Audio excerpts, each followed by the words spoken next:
Baik. Assalamualaikum warahmatullahi wabarakatuh. Perkenalkan, kami dari kelompok 5 akan mempresentasikan materi yang berjudul Analisa Implementasi Hukum Administrasi Negara Indonesia. Baik, sebelum mulai, izinkan kami untuk memperkenalkan nama-nama anggota kelompok. Yang pertama, Adi Firmansyah, saya sendiri selaku ketua kelompok. Yang kedua, Ade Mauli Fareza. Yang ketiga, Anitia. Keempat, Dwi Santiarbi. Yang kelima, Riki Sugi Aprianto. Baik, untuk tidak memperpanjang waktu, langsung saja presentasi saya mulai.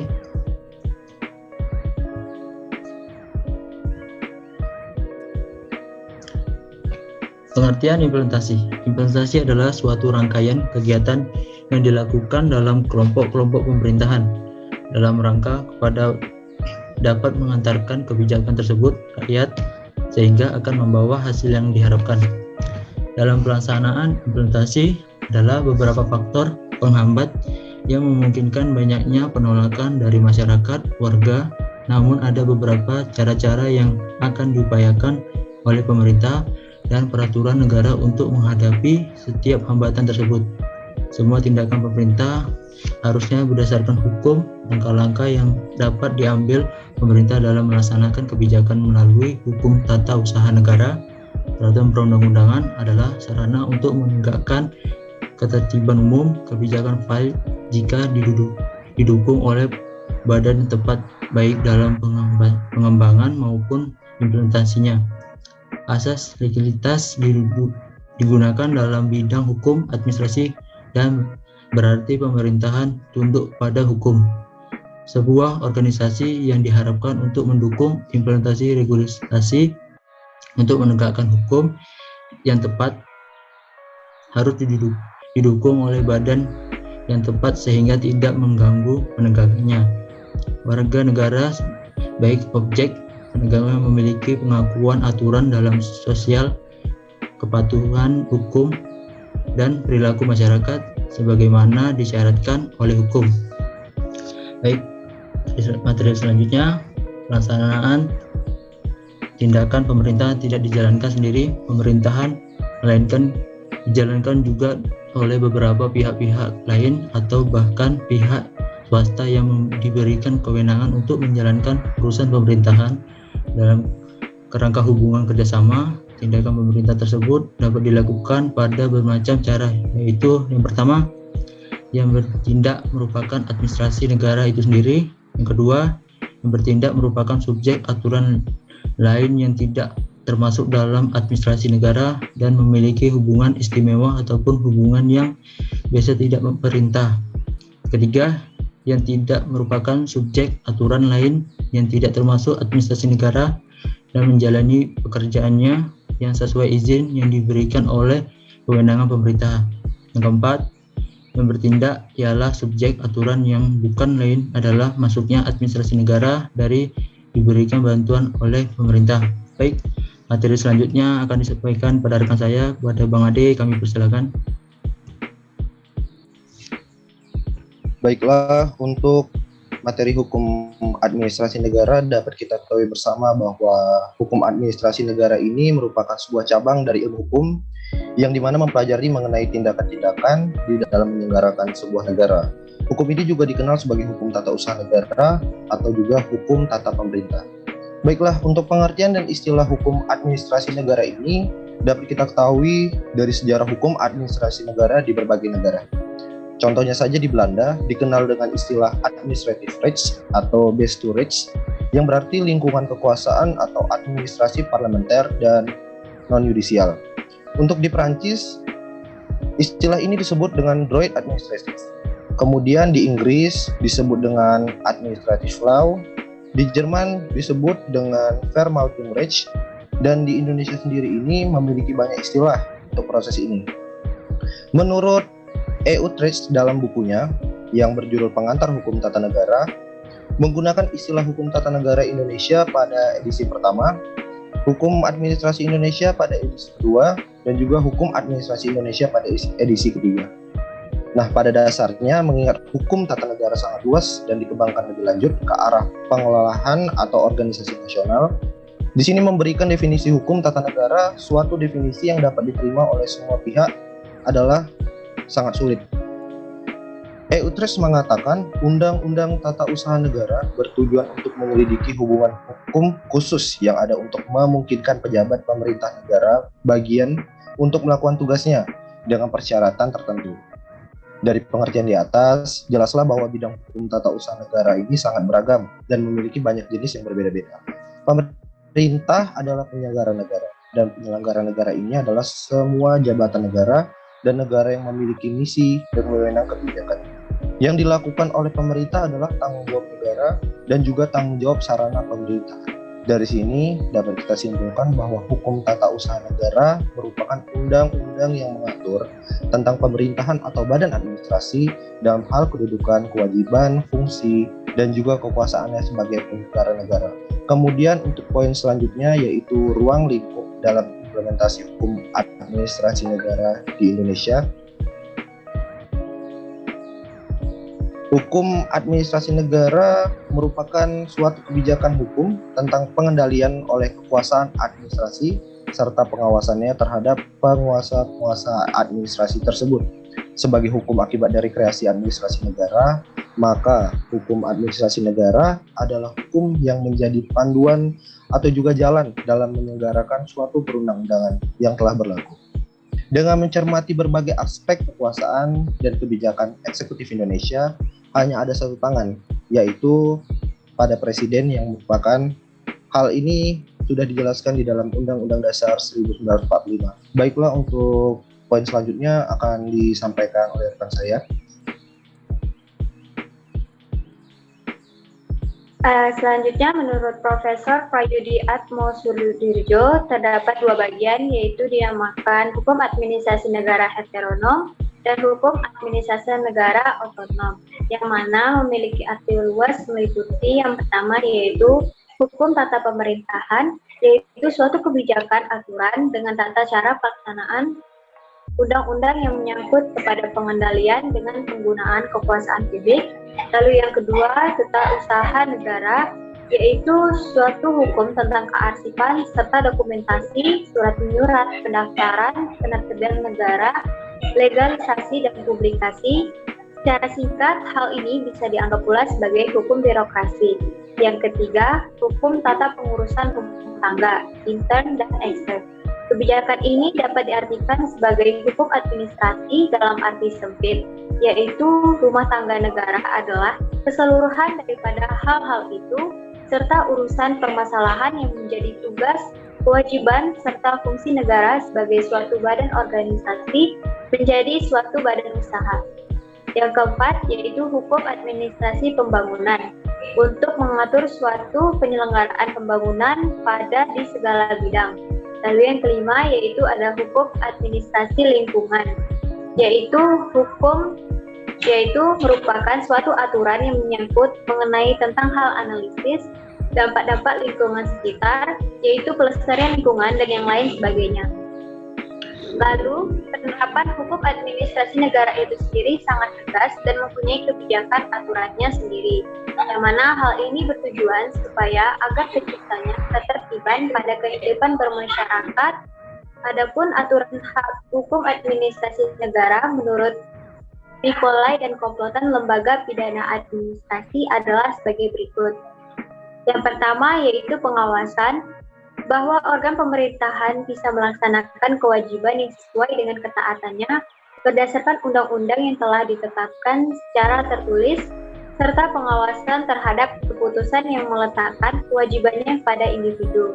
Yang kedua yaitu penerapan kewenangan hukuman pemerintahan, dan ada beberapa sanksi pidana dalam hukum administrasi, yaitu paksaan pemerintah, penarikan kembali keputusan yang menguntungkan, pengenaan uang paksa oleh pemerintah, dan pengenaan dan denda sanksi administrasi.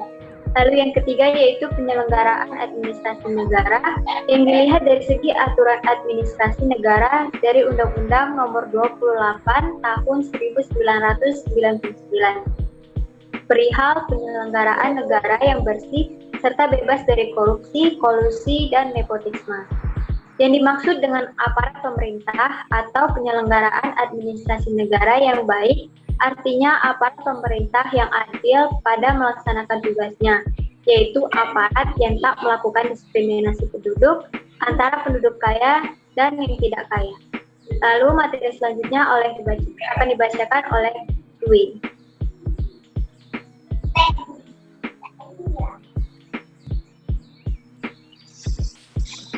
Lanjut.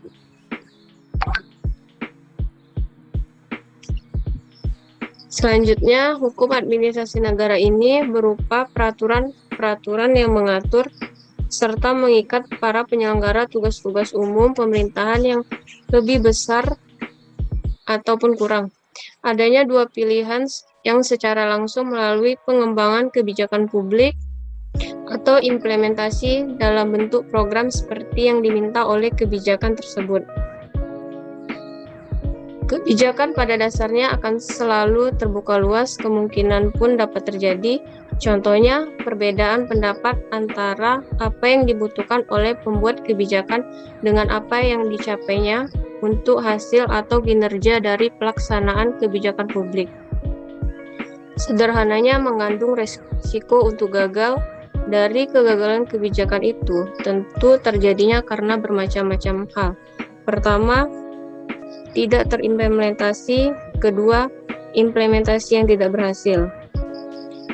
Tidak terimplementasi yang dimaksud adalah bahwa kebijakan tersebut jika tidak terlaksana sesuai dengan planning, di mana ada kemungkinan terjadi karena tidak menguasai permasalahan dan tidak koordinasi dan lain sebagainya. Yang kedua, implementasi yang tidak berhasil. Biasanya akan terjadi jika suatu kebijakan yang sudah dilaksanakan yang sesuai dengan planning, namun terjadinya pada kondisi eksternal, sangat tidak menguntungkan seperti pergantian kekuasaan. Untuk waktu kebijakan di NKRI belum terlalu bagus, namun pada konteks implementasi terutama dalam tatanan perumusan kebijakan dengan menganggap bahwa kebijakan itu akan berjalan dengan sendirinya. Dalam kebijakan publik, ada beberapa tahapan yang menjadi hambatan dalam implementasi kebijakan. Yang pertama, hambatan politik. Hambatan politik mampu terjadi ketika adanya kepentingan para aktor di dalamnya, sehingga kebijakan yang sudah terencana menjadi tidak tepat sasaran. Yang kedua, kelemahannya institusi. Institusi merupakan sebuah organisasi pelaksana penentu yang langsung bersentuhan dengan masyarakat. Hal ini bisa terhambat apabila pemerintah belum memahami semuanya tentang kebijakan yang akan dilaksanakan. Yang ketiga, ketidakmampuan sumber daya manusia. Ketidakmampuan sumber daya manusia pada bidang teknis dan administratif yang kadangkala membuat masyarakat menjadi kebingungan pada saat adanya sebuah kebijakan baru. Baiklah, materi selanjutnya akan disampaikan oleh Ricky.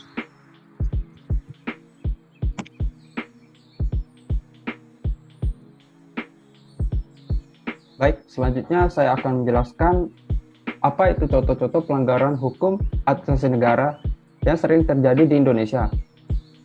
Adanya penyalahgunaan kekuasaan oleh para pejabat pemerintah. Pelanggaran hukum administrasi negara tidak hanya meliputi pelanggaran ketentuan peraturan perundang-undangan yang telah diatur oleh penyelenggaraan kepentingan dan kesejahteraan umum negara yang tunduk kepada hukum publik, melainkan juga meliputi perbuatan pejabat atau badan administrasi negara yang bertentangan dengan asas umum pemerintahan yang baik. Antara lain adalah ketelitian atau kecermatan yang menghendaki yang ada serta lengkapnya data informasi yang dipergunakan oleh para pejabat atau badan administrasi negara pemerintah yang menerbitkan suatu keputusan tertulis juga asas. Kepastian hukum yang dikehendaki apabila keputusan administrasi negara pemerintah selalu sesuai dengan peraturan perundang-undangan dalam arti luas menjadi kaidah hukum maupun kaidah sosial. Kepada masyarakat bernegaraan juga memiliki asas keseimbangan internal dan antara kepentingan individu, kelompok masyarakat, serta pemerintah, dan juga asas lainnya. Maka daripada itu, kebijakan publik pada administrasi sangat diperlukan. karena hukum administrasi negara ini dapat membantu untuk mengatur setiap tindakan aktor pemerintah. Baik, selanjutnya saya akan menjelaskan apa itu ruang lingkup hukum administrasi negara. Ruang lingkup hukum administrasi negara sangatlah luas dan kompleks. Hukum administrasi negara yang mengatur pada hubungan hukum antara yaitu alat administrasi negara dengan warga negara materi dari hukum administrasi negara. Menurut Profesor Prayudi Atmasurudjo, sebagaimana dikutip oleh Muksan, antara lain artinya materi-materi yang menyangkut pada hukum eksekutif atau hukum tata cara pelaksanaan perundang-undangan yang sering dikenal dengan hukum tata pemerintahan. Di samping itu, termasuk juga di dalam hukum administrasi negara merupakan hukum tata usaha yang mengatur tentang surat, seperti menjaga rahasia dinas, rahasia jabatan, dokumentasi, kearsipan, registrasi, pelaporan, statistik, dan lain-lainnya, yang sering dikenal dengan istilah hukum birokrasi. Baik, selanjutnya saya akan serahkan kepada rekan saya, Adit Firmansyah. Kepada Adit, misalkan. Baik, materi selanjutnya itu saran dan kesimpulan. Dalam pelaksanaan implementasi ada beberapa faktor penghambat yang memungkinkan banyaknya penolakan dari masyarakat, warga.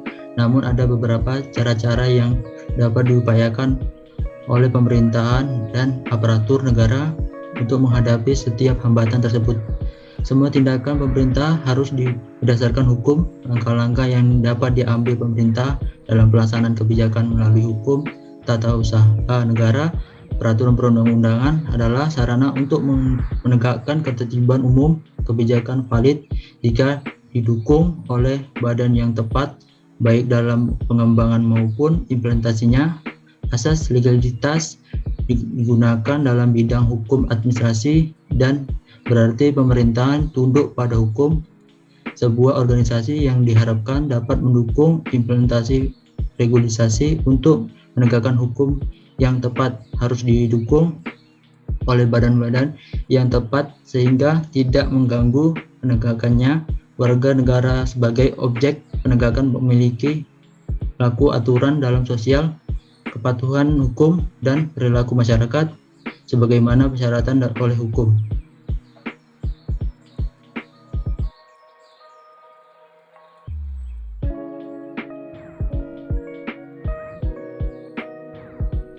Baik, demikian hasil presentasi dari kelompok 5.